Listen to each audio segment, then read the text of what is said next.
kung saan nga may maganda, naglalakihan at nagraramihang mga isda, yun dapat ang pinupuntahan. Makita si Nemo sa personal, nagsasarapang mga pagkain at subukan ang mga water activities nila dito. Lahat ng yan ay na-experience namin dito lang sa 100 Islands, Alaminos, Pangasinan. Una nga namin sinubukan ay itong helmet diving nila. Sa halagang 500 pesos nga ay meron ka ng 15 minutes para ma-experience ang naggagandahan, naglalakihan at nagraramihang mga isda. May kabigatan nga itong sinusuot pero ayos lang yon dahil sanay na ako sa bigat ng jowa ko. Ang maganda nga dito, bago ka bumaba ay may bibriefing sila sa'yo para kung hindi ka komportable at gusto mo na magpaakyat, may tuturo silang hand signal sa'yo.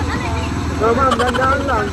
Sa 15 feet nga na lalim nitong tubig ay kakabahan ka talaga na gaya namin na first time lang dito. Kaya kung ikaw natakot sa tubig na malalim ay walang problema dahil may mga scuba divers na sumisisid at mag-a-assist sa'yo. At kung nais mo naman magkaroon ng picture at video dito pero kung wala kang waterproof na camera ay wala rin problema dahil may ginagamit silang dito na waterproof camera. Ang mga divers pa nga dito ang kukuha sa'yo ng picture at video. Ang tanging babayaran mo na nga lang dito ay yung SD card na gagamitin. May binibigay nga din silang kanin dito para ikaw magpakain sa mga isda.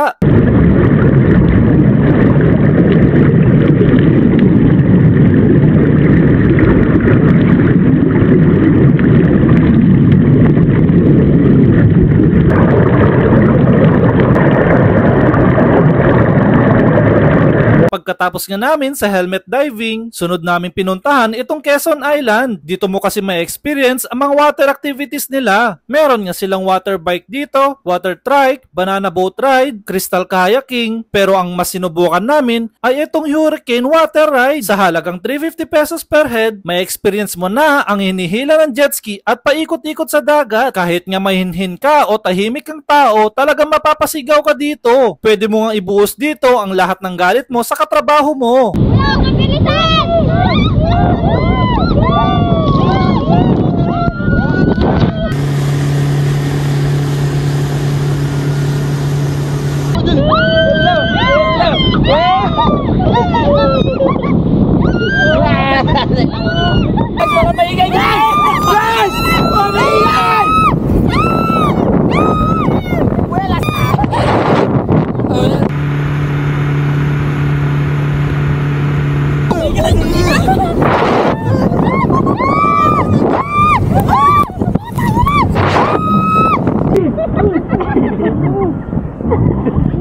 Kahit napakalayo nga ng aming biyahe mula Isabela hanggang Pangasinan, talagang sulit nga dahil mag-e-enjoy ka dito. At kung ikaw nga ay nagugutom, hindi problema ang pagkain dahil may mga kainan din dito na nagsaserve ng mga seafoods. Pero kung ako sa inyo, mas maigi nang magbaon kayo ng sarili nyong foods dahil medyo may kamahalan nga ang mga pagkain nila dito. Kung nagustuhan mo nga ang video na to, i-like and share mo na.